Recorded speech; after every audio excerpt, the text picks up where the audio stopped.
Hey, this is Jill Amy Sager. Thanks for joining me today. Appreciate you being here.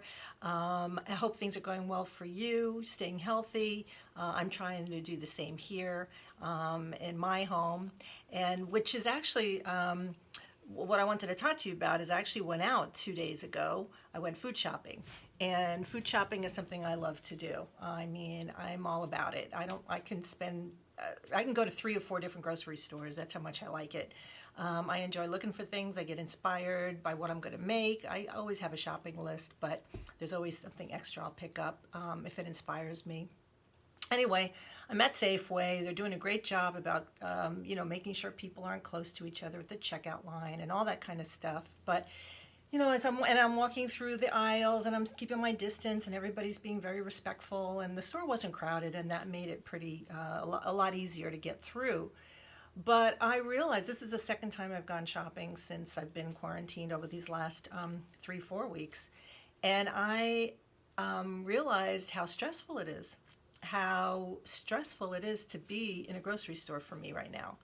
And as I'm online getting ready to pay, it became more stressful because then I'm going to be closer to the cashier and I got to put my debit card in, and take it out of that thing, that everybody's using. And anyway, it was just stressful. Have I said that word? Have I said that word enough? And I'm in my car and everything's loaded and I'm just sitting there in the parking lot and I realize that not only am I stressed about the whole going to the grocery store, but I am grieving the loss of it being a fun thing for me to do.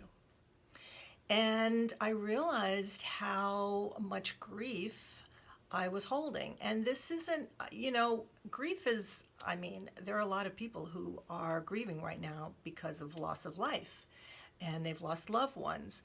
But I'm not somebody who measures whose grief is more important than someone else's grief. Sure, grieving the fact that I can't go and enjoy food shopping is not on par with someone losing someone's life, friend or a loved one.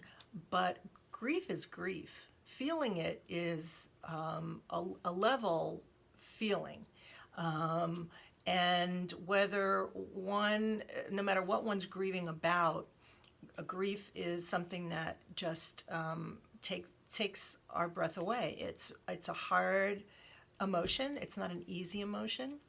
And I started to realize as I was sitting in the parking lot that some of the grief I was feeling wasn't just because I couldn't enjoy food shopping anymore. It also had to do with the fact that I am picking up, as many of you are, on the fact that we are just grieving, period. Sure, we can attach an idea to why we're grieving. Loss of social contact, loss of how things were, grieving for those friends of ours who are sick or loved ones who have died. There's plenty of reasons, but regardless of the reasons, grief, the expression of grief, is something that I just wanted to talk to you about today because grieving is universal right now, and we are picking up on each other's grief. And I guess I just want to say it's okay. It's okay to have it. It's okay to express it. It's okay to feel it, even if you are somebody who can't quite put their finger on why they feel that grief. So I'm just going to end today by reading you a little bit of what guidance has told me about grief. It's helped me. Maybe it'll help you too. Grief is about what you miss, what you've lost.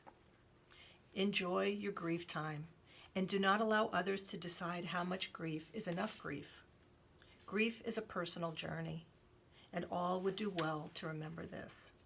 Grief is a human expression of loss and love, and in this, there is emotional perfection. Grief is not an end to life or loss. Grief is the beginning of expressing what life feels like. Allow grief to wash over you when you feel the need. And in so doing, you will remember just how much love for life you feel in your own heart.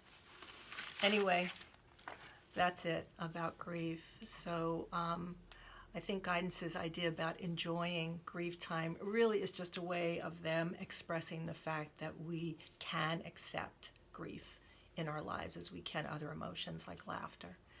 And sadness exists, and it exists today in a tremendous amount. So be kind to yourselves, have compassion for yourselves. When we have kindness for ourselves, we can certainly offer kindness to others. Thank you so much for being here. I appreciate it. Bye.